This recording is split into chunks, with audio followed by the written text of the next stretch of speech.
কেমন হলো এবছরের শীতকালীন রসুন চাষ?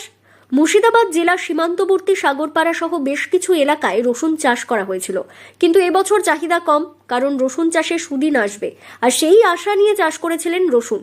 ফাল্গুনের শেষে চৈত্র মাস পড়ে গেলেও সবেমাত্র জমি থেকে উঠতে শুরু করেছে রসুন চাষ। মুর্শিদাবাদ জেলার সাগরপাড়াতে রসুন চাষ প্রতি বছরের মতো এবারের কয়েকশো বিঘা জমিতে রসুনের ফলন হয়েছে, অথচ সেই ফলন নিয়ে মাথায় হাত এখন রসুন চাষিদের কপালে। থেকে ৬,০০০ এলে আমাদের লাভজনক আবাদ লাভ থাকতো। গোটা মাঠে কি একই ফলন, কি একই না কম বেশি আছে? আরো কম আছে। তাহলে কি এই বছর কি গঙ্গাজলি আবাদ করে কি লোকসান হবে তাই বলছে? আর লোকসান হবে। চাষিদের কথায় এবছর বিঘা প্রতি ৫০,০০০ টাকা খরচ করা হয়েছিল, কিন্তু রসুনের ফলন যা হয়েছে তাতে ২,৮০০ থেকে ৩,০০০ টাকা দরে বিক্রি হচ্ছে রসুন। কার্তিক মাসে রসুনের ফলন রোপণ করা হয়। গঙ্গাজলি রসুন ফাল্গুন বা চৈত্রের প্রথমেই তোলা হয় গঙ্গাজলি রসুন।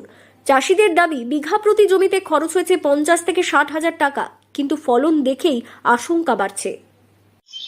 ফলন কত হবে?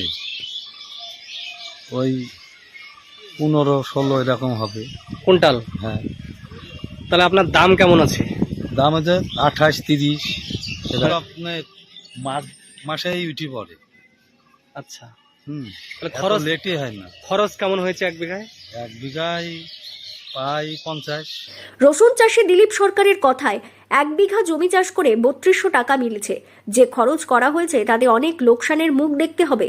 প্রতি বছর শীতকালীন রসুন চাষ করা হয়েছিল, যদিও কৃষি দপ্তরের আধিকারিকরা জানিয়েছেন মুর্শিদাবাদের সাগরপাড়াতে এবছর রসুন চাষ ভালো ফলন হয়েছে। অন্যান্য বছরের থেকে এবারের ফলন অনেকটাই বেশি। উল্লেখ্য, মুর্শিদাবাদ জেলার সাগরপাড়াতে বেশি রসুন চাষ করা হয়। সাগরপাড়ার মহিষমারী দেবী নারায়ণপুর রসুন চাষ উল্লেখযোগ্য। রসুনের চাষ ভালো না হওয়ার জন্য প্রাকৃতিক বিপর্যয় ও রপ্তানি বাজারকেই দুষছেন রসুন চাষিদের একাংশ, যে কারণে চিন্তা বাড়াচ্ছে চাষের খরচ। ফলন মোটামুটি, খারাপও হয়নি, ভালো হয়নি। কুইন্টালে মানে এক বিঘায় কত কুইন্টাল হতে পারে? এক বিঘাতে ১৭ কুইন্টাল ১৬ কুইন্টাল হবে মোটামুটি। মোটামুটি। আর দাম কেমন আছে এখন? দাম এখন ৩০ থেকে ৩২। মানে ৩,২০০, ৩,৫০০ টাকা এরকম দাম আছে। হ্যাঁ, কাঁচা রসুন। কাঁচা গঙ্গাজলি। আচ্ছা, যেভাবে খরচ করেছেন এই দামে কি লাভ থাকবে? না, লস হবে। মুর্শিদাবাদ থেকে তন্ময় মণ্ডলের রিপোর্ট, লোকাল ১৮ বাংলা।